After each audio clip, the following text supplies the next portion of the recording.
Amis Capricorne, bonjour à vous toutes et à vous tous. J'espère que vous allez toutes et tous très très bien, que vous êtes en pleine forme, que tout va bien pour vous. On se retrouve aujourd'hui pour aller voir ensemble votre roue astrologique, roue zodiacale de l'année 2024. On va donc explorer les 12 maisons astrologiques et les 12 domaines afférents à chacune d'entre elles. En fin de vidéo, je vous mettrai évidemment cette playlist pour aller consulter votre signe ascendant, lunaire, vénusien pour plus de compléments d'informations. Vous aurez également la playlist des prévisions du premier semestre 2024 si vous ne les avez pas encore consultées. On n'oublie pas par avance de liker, commenter, partager, vous abonner si ce n'est pas déjà fait, afin de me soutenir, de soutenir cette chaîne, de me permettre de continuer cette belle aventure avec vous, et puis de permettre également que les messages soient diffusés au plus grand nombre. Ça dure 2 secondes, c'est gratuit. Pour moi, c'est énormissime. Donc merci par avance du fond du cœur. Et tout de suite, sans plus attendre, on va effectuer le tirage et venir faire l'interprétation.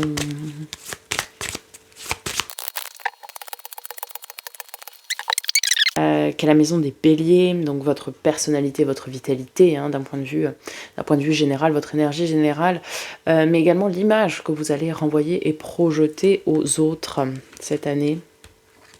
Ok, le changement c'est maintenant. La roue de fortune.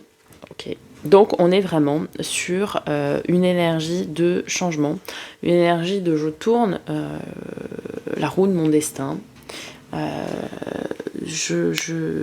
Je suis aussi en fin de cycle, je suis dans une énergie de transformation, une énergie de karma, mais de chance surtout, une belle énergie de chance. C'est-à-dire que vous êtes vraiment, en termes d'énergie principale, dans cette année, je change tout, je change tout. Ok. Maison 2, la maison de nos amis les taureaux, la maison des possessions, vos ressources, ce que vous avez, le bien, le matériel financier, ce qui va vous sécuriser ou vous manquer cette année. Bon, écoutez, ça va plutôt pas mal. Le monde, l'accomplissement, la plénitude, la réussite, le bonheur, mais également une fin de cycle. Là, vous êtes vraiment, j'ai l'impression, en tout cas, au vu de ces 2 premières cartes, dans une forme d'apogée, dans ce début de tirage. Vous êtes sur une année de pleine réalisation. Vous avez ce qu'il faut autour de vous, etc. Mais vous sentez surtout que c'est une fin de cycle. Là, profitez de cette année, parce que l'année prochaine, il y a quelque chose qui va se mettre en route, en fonctionnement, je dirais, dès 2025. Donc vraiment, tout va bien, vous ne manquez de rien, a priori, cette année. Vous avez toutes les ressources pour être heureux et pour être bien. Dans la maison de nos amis les Gémeaux, donc tout ce qui va être communication, communication avec les autres, mais aussi avec vous-même, donc l'exploration intellectuelle. Le pendu, ok. Vous êtes invité cette année à communiquer différemment, à voir les choses différemment quant à votre communication. Peut-être vous aviez une façon jusqu'à présent de communiquer, de dire les choses, qui pouvait parfois un petit peu braquer les autres finalement. Et là on vous dit, essayez de faire différemment. Essayez de voir différemment, parce que peut-être aussi les gens, la façon dont ils vous parlaient, vous preniez ça de votre point de vue à vous, mais c'était pas forcément le leur. Vous voyez, une espèce de quiproquo finalement qui naissait. Là on vous dit, voyez les choses différemment, analysez les choses différemment, analysez ce que l'on vous dit de façon différente, mais vous aussi communiquez différemment. On n'est pas tous... on pense pas tous de la même manière, si vous voulez. Parce que le pendu, c'est cette façon de voir les choses différemment, de faire différemment. Mais c'est aussi le lâcher-prise, garder la foi, être dans une énergie d'attente, de sacrifice et d'être prévoyant. Donc essayez d'être peut-être un peu plus bienveillant quant à vos paroles. Mais surtout, faites différemment. En maison numéro 4, la maison de nos amis les cancers, tout ce qui va être le foyer, donc la famille, les racines, le logement et les personnes proches de vous, les plus proches. La grande prêtresse, la papesse, ok. Écoutez vos intuitions, soyez plus dans le ressenti et dans la spiritualité, ayez aussi cette énergie de patience, Ça nous parle aussi de secrets. Peut-être des secrets vont émerger au niveau de votre foyer ou de vos proches cette année. Des choses auxquelles peut-être vous ne vous attendiez pas vont vous être révélées. Plutôt des choses, je pense, très positives. Mais ouais, comme si on vous annonçait, je sais pas moi, que vous alliez devenir parents, grands-parents, oncles, tantes, parrain, marraine, enfin je sais pas. Une grossesse autour de vous à laquelle vous attendiez pas, par exemple. Vous voyez des choses comme ça. Dans ce sens-là, les secrets, en tout cas. Faites preuve de patience, peut-être, avec les gens qui sont autour de vous. Ils avancent pas à la même vitesse que vous. Parce que j'ai l'impression que vous allez avancer très vite cette année. Et soyez plutôt indulgents et patients. Les gens ne vont pas avancer à la même vitesse que vous cette année. En maison 5, la maison donc, de nos amis les lions, tout ce qui va être la créativité, votre enfant intérieur, les réjouissances et l'âme d'enfant. Super, le soleil. Le soleil. Le soleil, c'est cette énergie de chaleur, de rayonnement, c'est cette joie, ce succès, cet optimisme, le bonheur, l'énergie, la clarté, la paix.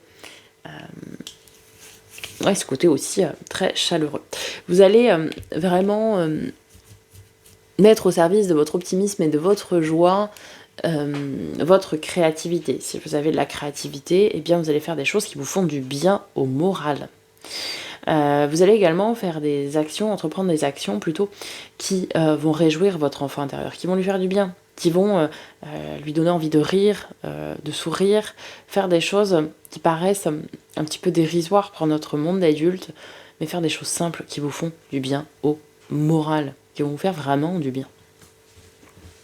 Maison 6, le train-train quotidien, hein, la maison de la Vierge, c'est-à-dire la routine, le travail quotidien, les habitudes, le bien-être aussi d'un état d'esprit général. Ouh, là, ça change par contre. Hein.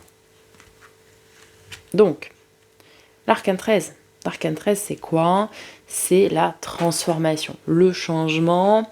On nous parle de fin, de libération, de transition.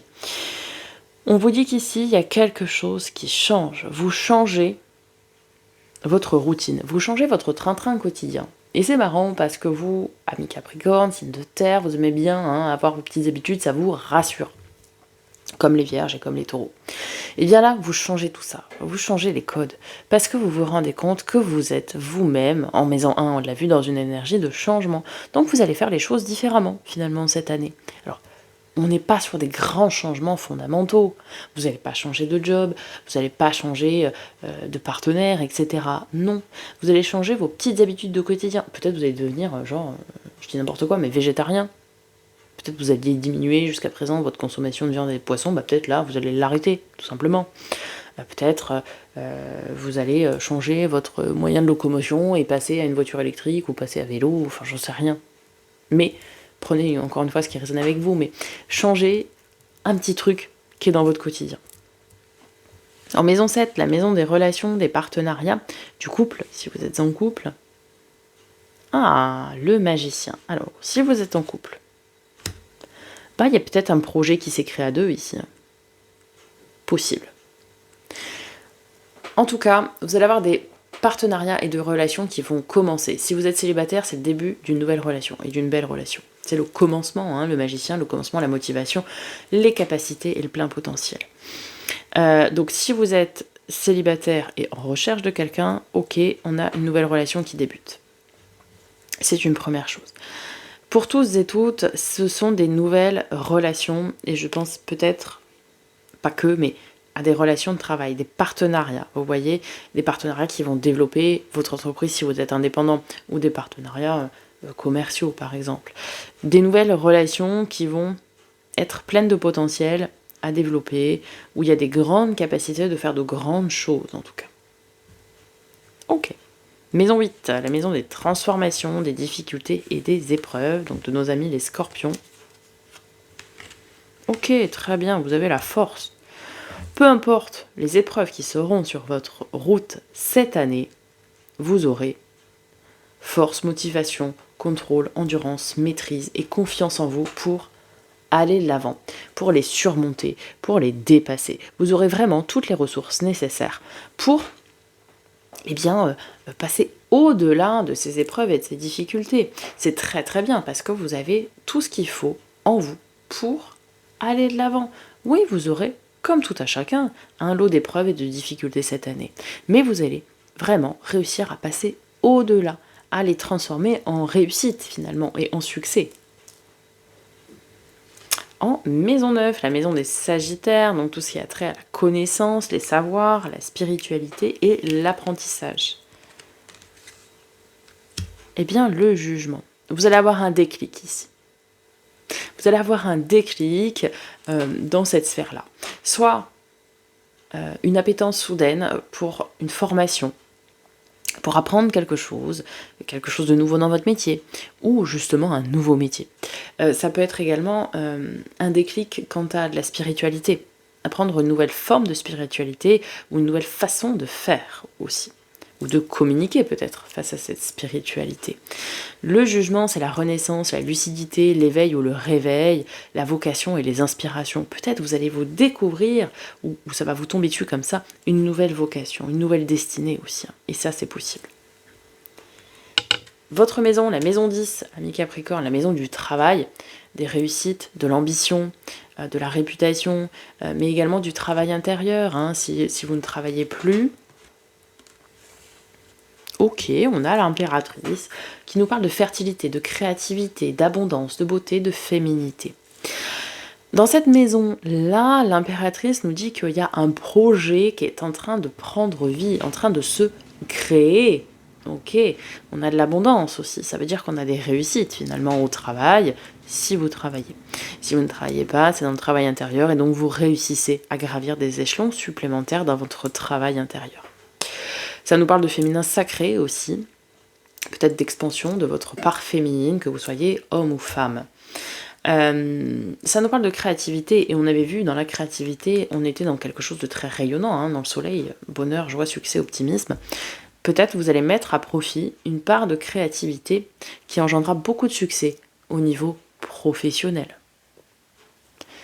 En maison 11, la maison de nos amis les Verseaux, donc tout ce qui va être attrait aux amis, au social, la vie sociale, les interactions sociales, eh bien, vous avez l'étoile, l'or arcane majeur. Ça va être une maison importante pour vous cette année, puisqu'elle a l'énergie du signe de cette maison.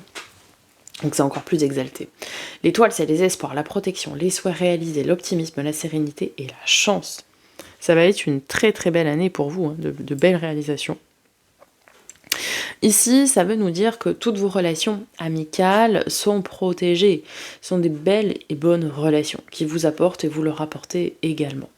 On a des souhaits exaucés en termes relationnels et d'interaction sociale. On a de l'optimisme et vous êtes serein quant à vos relations. Vous savez que vous pouvez vous reposer sur vos amis si vous avez besoin et vice-versa. Nous sommes bien d'accord. C'est également la maison, cette maison 11, la maison de la réalisation du grand tout, c'est-à-dire du rêve commun, de l'ambition commune, vous voyez, des grands projets communs. Donc peut-être ici, vous allez réussir à exaucer une partie du grand tout, vous voyez ce que je veux dire ? Ensemble, main dans la main, en travail, entre guillemets, collaboratif. On parle aussi de collaboration ici. En maison 12, la maison donc des poissons pour terminer, la maison de l'inconscient, des secrets, du mysticisme et de la santé. Waouh, waouh, waouh. Vous clôturez en beauté avec le chariot. Le chariot, c'est le succès, les actions qui mènent au succès, la victoire, le triomphe, le progrès et la réussite. Si vous avez des examens de santé, ils seront concluants et plutôt très bien. C'est une maison dans laquelle vous allez connaître beaucoup de réussite, beaucoup de succès. Donc, bien au contraire, par exemple, alors j'aime pas trop parler de santé, mais ça peut être des rémissions, des choses comme ça. On va pouvoir être tranquille, vous voyez. On a la carte du succès, donc pas de souci à se faire. Et puis, même dans l'inconscient, dans votre inconscient, vous allez pouvoir ancrer aussi cette dimension de succès, de gloire, de triomphe et de réussite. Donc ça, c'est très bien. Vous allez réussir aussi à progresser sur vos talents cachés, puisque c'est aussi ça. Hein. Ok, bah écoutez, une année magnifique pour vous, amis Capricorne. Vraiment très belle année. Vous allez changer des choses dans votre train quotidien, mais sinon le reste, on est en phase de plénitude et d'accomplissement et de réussite.